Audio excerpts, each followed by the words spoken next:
Anželika, kitas klausimas yra, ar svarbi motyvacija pardavėjui? Tikrai ne. Juokauju, ne. Motyvacija yra be galo labai svarbus niuansas, aspektas, pasakysim taip. Tai pirmas susitikimas. Ateinam mes pas klientą, kalbamės, ten jisai pasakoja apie savo turtą, kokia yra jo lūkestinė kaina, visa kita. Vienas iš svarbiausių niuansų yra ir brokerio darbų, tai yra patikrinti kliento motyvaciją. Ar tikrai jisai nori parduoti turtą? Nes būna tokių situacijų, kai žmogus sako, taip noriu parduoti, tu apsiėmi, tu investuoji laiką, tu investuoji energiją, pinigus, kas be ko, nes mūsų darbas be investicijų neapsieina, ir tu supranti, kad žmogui vienodai šviečia, ar mes parduosim tą turtą ar ne. Ir gaunasi kokia situacija. Skelbimas kaba, tu savo darbą atlikinėjai, bet pardavimas neįvyksta. Tai reiškia, kad jūs prarandat ir tos potencialius pirkėjus, jūs prarandate savo finansus, laiką, vėlgi energiją, kur be jos. Ir tai nėra labai gerai, nes tada dingsta motyvacija, tada dingsta noras kažką tai daryti, depresija ir taip toliau. Aišku, gal ne taip dramatiškai, bet, mintį jūs pagaut turbūt. Tai va, kodėl yra svarbu tą motyvaciją vėlgi sužinoti, jeigu tai, pavyzdžiui, tas pradinis etapas, nes tu tada turi įvertinti visas rizikas.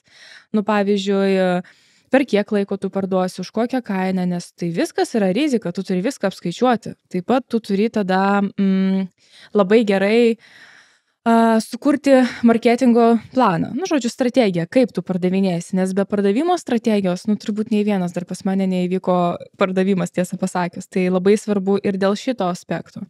Gal tu turi kažką pridurti? Ne, aš linkčiau galvą, nes aš sutinku su tavim, kad svarbiausia yra mūsų, pirmas susitikimas, tai aš irgi visada klausiu, kodėl jūs parduodat. Ar ten nori, parduoti ir vaikam padalinti pinigus, nes nei vienam, nei kitam nedomina, tai nori parduoti, kad padalinti pinigus. Kiti ten, nori savo skolas uždaryti, tai kažkokį turi ten sklypą, sodą, kažką parduodam ir, kaip sakant, pagerina savo gyvenimą, nes atsiskaito už skolas, Tai ta motyvacija yra svarbi. Kartais pas mane būna, kad aš atkalbinėju klientus parduoti, nes aš nematau jų motyvacijos. Grinai, jie sako, parduosiu, nežinau ką. Automobilį naują nupirksiu. Gerai, tai parduosim už 150 automobilis. Faktas, kad gali būti už bet kokią kainą tas automobilis, bet, gerai, sakau, o dar, Tai sako, pakeliausim ir tu matai, kad realiai jam gal nereikia. Tai aš sakau, gal galim tada išnuomoti. Tada aš jam kitą strategiją sudėlioju, kaip gali tas turtas jam nešti pasyvias pajamas. Tai vienas iš tų, kad aš ne tik, kad paim darbą čia, susitinkam, gerai, čia doleriai akise ir, parduodam. Ne, aš tai ne taip dirbu. Aš dirbu grinai, kad padėti žmonėm. Tai jeigu jiem nematau prasmės, kad kai jie nori parduoti, faktas, jeigu jisai man sako, aš noriu, nes ten ir matau visiems matosi žmogaus psichologijos iš elgesio, kaip jisai šneka. Ir matau, kad tikrai, okei, tai parduodame ir viskas, visi patenkinti, viskas gerai. Bet kartais atkalbu. Tai žodžiu, kaip ir norim apibendrinti, kad svarbu yra ne tik motyvacija, bet ir dar motyvas. Nes dar kaip būna, pavyzdžiui, reikia nustatyti tą pačią kainą, nes čia irgi yra tos motyvacijos ir motyvo kaip ir dalies.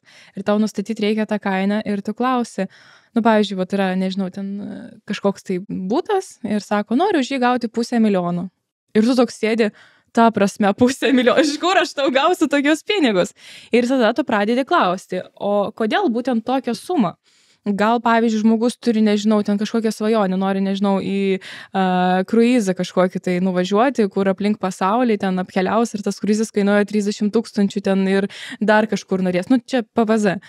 Ir tada pradė sakyti, aš noriu nupirkti namą, norėčiau kažkokį dar butuką investicinį, gal dar automobilį. Tu tada pradedi jau sėdėti, skaičiuoti ir tada, kaip teisingai ir tu darai, tu jau pradedi žmogui siūlyti kažkokias alternatyvas, pavyzdžiui, ten padėsiu surasti namą, padėsiu surasti butą, ir automobilį gerai mes ten jums surasim, Tai tas irgi yra labai svarbus niuansas, nes be to, nebus to darbo, nes, vis tiek tai yra tas darbas su klientu. Tai motyvacija yra be galo svarbus dalykas ir motyvas taipogi. O jeigu jūs turite daugiau klausimų, tai mūsų kontaktus rasite šio video aprašyme. Taip pat nepamirškite palikti komentarus ir Širdelį. Taip.